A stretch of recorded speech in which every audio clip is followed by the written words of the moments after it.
kerana musuh Islam berdoa juga kepada Allah. Abu Jahal bila mana dia dapat cerita, dapat berita, dia buka Facebook, ada PM, personal message. Abu Sufyan duduk di Badar, PM dekat Abu Jahal. Abu Jahal, tolong hantar bantuan tentera, Muhammad nak seorang gini. Dia pun tekan like. Okey. Jadi Abu Jahal pun bersiap dengan 1000 orang tadi. Dia hantar bantuan pergi ke tempat Abu Sufyan. Apabila Abu Jahal bersiap, Abu Jahal pun berdoa kepada Allah. Musuh Islam pun tuan, dia pun sembahyang hajat juga. Nampak? Ia berjuang Islam pun ada ulama, musuh pun ada ulama juga. Ada juga orang alim yang berdoa pada Allah. Apa doa Abu Jahal? An Abdullah bin Tha'labah bin Su'air anna Aba Jahl qala hina iltaqa al-qawm. Abu Jahal bila mana berjumpa dengan pengikut-pengikut yang ramai sebelum nak bergerak pergi ke medan Badar, dia kata apa? Allahumma aqta'na ar-rahima wa atina bima la na'rifu fa ahnih al-ghadata. Ya Allah, dia sebut Allah juga. Abu Jahal ni dia lawan Nabi. Dia yang tentang Nabi, sebut Allah ni, dia kata tak ada Tuhan melainkan ni. Berhala-berhala ni Tuhan. Allah ni Tuhan siapa? Dia lawan Nabi. Tiba-tiba bila terdesak, dia pun sebut Allah juga. Bila terdesak, dia pun sebut juga hadis Quran, sunnah, semua dia sebut. Dia pun pakai juga Allah sebut apa. Baik. Apa kata Abu Jahal? Allahumma qta'ana rahimah. Wahai Tuhanku, inilah dia orang yang memutuskan hubungan silaturahim. Siapa dia? Ni Muhammad ni lah, pecah belah dia beradik kami. Kami duduk elok, tak ada masalah apa, main semayang di surau, melimpak sampai ke jalan raya, luar apa semua. Tentang main dia ni, pecah belah ni.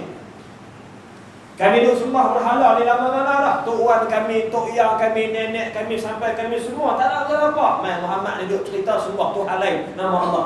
Dia pecah belah.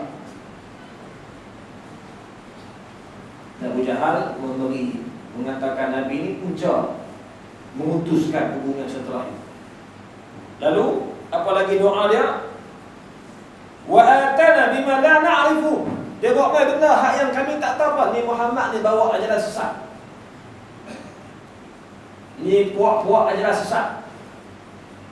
Mai benda cerita kita tak pernah ada, tak tahu apa ni mai cerita pasal sembah Tuhan, akidah lah, syurga neraka ni apa dia ni? Kata Abu Jahal. Bahasa yang kita boleh terjemahkan dengan pemahaman kita sekarang. Lalu apa dia Abu Jahal minta kepada Allah?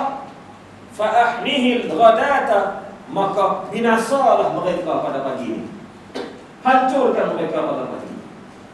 Abu Jahal pun minta doa pada Allah supaya hancurkan tentera Islam. Tentera Islam. Maknanya apa?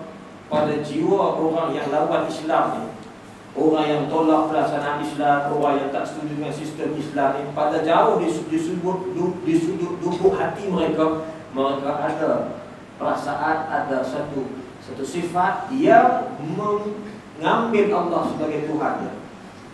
Dia tak dapat dari. Mesti orang akan cari siapa Tuhannya. Ini fitrah yang Allah telah suntik, telah bina, telah built-in dalam diri, jiwa semua orang manusia, sama ada di Islam ataupun tidak Islam, ataupun tidak beriman. Muslimin muslimat rahmatullah sekalian. Maka dengan sebab itu, kembali kita kepada poin yang pertama yang disebutkan tadi. Ramadan, bulan untuk kita membezakan di antara yang mana yang baik, mana yang salah, mana yang benar, mana yang tidak benar, mana petunjuk, mana yang hidayah, yang mana yang dosa, mana yang pahala. Guna kesempatan Ramadan kali ini untuk betul-betul kita melihat bukan setakat dengan mata, tapi kita tengok dengan mata hati kita.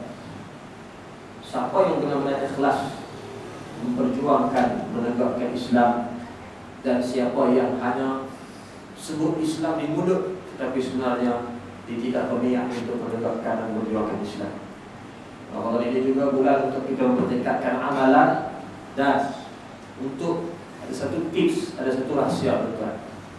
untuk kita kekalkan amalan kita ini, walaupun setelah kita mati nanti ada satu amalan yang akan kekal, yang akan menjadi talian hayat kita di alam barzakh nanti. Apa dia amalan itu? Kalau tuan ada wang, ada harta, tuan wakafkan harta itu pada jalan Allah Subhanahu Wa Taala. Wakafkan kepada perjuangan, wakafkan untuk kegunaan orang ramai. Beli tanah wakaf, beli bangunan wakaf, beli. Selagi mana benda itu digunakan untuk tujuan yang baik, selagi itulah tuan di alam kubur, di alam mahsyar, di alam barzakh nanti akan mendapat pahala yang tak putus-putus daripada amalan yang kita buat semasa kita hidup hari itu. Dan malam ini tuan-tuan boleh buat amalan itu. Tuan-tuan boleh membeli tanah wakaf Sekolah Rendah Islam Bahrul Ulum 1000 yang saya bawa pada malam ini, yang mana saya salah seorang daripada ahli lembaga tadbir sekolah agama ini, yang lokasinya terletak di Taman Arowana, Tapak Pasar Malam, Pekan Pematang Pau. Sekolah ini telah berusia 8 tahun, tahun ini tahun ke-8, dan ada darjah 1 sampai darjah 6. Darjah 6 ada IPSR, tak 3 tahun tapi IPSR. Kalau tuan-tuan lagi kenal sekolah ini dulu, mudirnya dulu Ustaz Husni Mahfiah dulu, dan ini dah tukar mudir baru. Jadi sekolah ini sekarang ini menyewa di bangunan rumah kedai. Ada lebih kurang 8 atau 7 atau 8 blok rumah kedai yang disewa setiap bulan, kena bayar sewa. Token bangunan ni Cina. Kita terpaksa sewa sebab kita tak ada fasiliti bangunan lain. Kos sewa saja sebulan sewa saja bayar 7,000 sewa bangunan. Tuan maklumlah, sewa bangunan di Penang, Pulau Pinang, rate dia tak sama dengan Kedah yang boleh. Campur dengan gaji sebulan, campur dengan bayar makan, kantin, dengan kos itu, kos ini. Setiap bulan pembelajaran sekolah ni memerlukan kurang lebih 50 sehingga 60,000 sebulan. Dan tiap-tiap bulan juga sekolah Rendah Islam Bahrul Ulum 1000 ni mengalami defisit sebanyak 8 ke 10,000.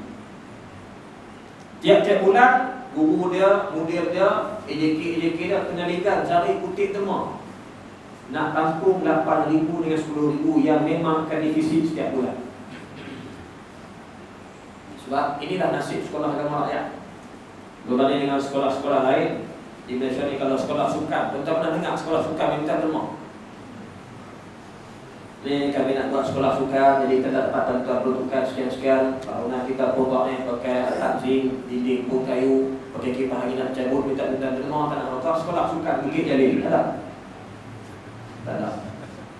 Yang ada, yang minta tema, yang hidup terungkap hampir ni sekolah-sekolah agama rakyat.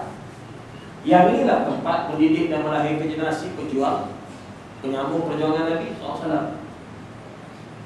Dan di bulan Ramadan ini peluang untuk kita buat kebajikan, dan pihak sekolah telah pun membeli satu tanah untuk diwakafkan. Tanah itu bertempat di Kampung Tuan Titi Penanti. Tanah yang memerlukan kos keseluruhan bangunan dan tanah itu perlu kepada kosnya 5 juta ringgit. Setakat ini selama 8 tahun kita tubuh ni, kita dah baru berjaya kutip sebanyak 450,000. Sejuta tak sampai lagi. Jadi masih lagi perlu sebanyak 4,5 juta untuk buat sekolah. Kurang-kurangnya nak beli tanah dulu. Ini tanah pun tak empat diri. Nak di dalam nak dirikan bangunan. Dan pada malam ini saya bawa sijil wakaf untuk tuan-tuan beli, di samping pamphlet untuk tuan-tuan ambil. Dan tuan-tuan boleh bawa balik ke rumah, nak packing pun boleh, nak bayar bersama acara pun boleh, sumbangan bulan-bulan pun boleh. Tanah wakaf sekaki, harganya RM20 sahaja. RM20 tuan-tuan. Tuan beli sehari dah RM20 tuan-tuan. Esok buka puasa sekotak lagi dah RM20 2 kotak, 2 hari dah RM20 dah. Beli 2 hari tahan seminggu. Hak ni beli sekaki tahan sampai lepas mati. Nak beli nahil pun beli, nak melanggar. Beli nahil tak masalah, tak halak, yang ni pun kena beli. Tapi kalau hak ni tak beli nahil, beli hak tu teruk. Hak tu memang boleh masuk kubur tu. Memang aku menabur semua orang akan mati juga, betul. Baik. Jadi maknanya inilah maknanya bulan Ramadan ni bulan kita nak beza, kita nak beli aset yang akan habis tak dunia atau nak beli aset untuk kita kekal hidup sampai nanti pahala yang berterusan. Jadi selepas solat witir kita nanti boleh tuan-tuan berminat boleh jumpa dengan saya, kita beli tanah wakaf dan juga boleh menyumbang derma ataupun bantuan untuk berbuka puasa dan bersahur satu hari, pakejnya RM300 dan sebarang bentuk semangat ikhlas. Kalau tuan-tuan tak ada pun bagi kelah yang ada handphone, tablet, iPhone, cincin, barang semua tak salah, kita terima semua termasuk rumah ataupun motosikal. Mudah-mudahan insyaAllah kita dapat berkata daripada pertemuan pada malam ini yang baik daripada Allah, yang lemah daripada kelemahan diri saya sendiri. InsyaAllah moga-moga di ujung Ramadan nanti kita beroleh sijil takwa daripada Allah Subhanahu wa taala. Bila taufiq hidayah. Wassalamualaikum warahmatullahi taala wabarakatuh. Takbir. Allahu akbar.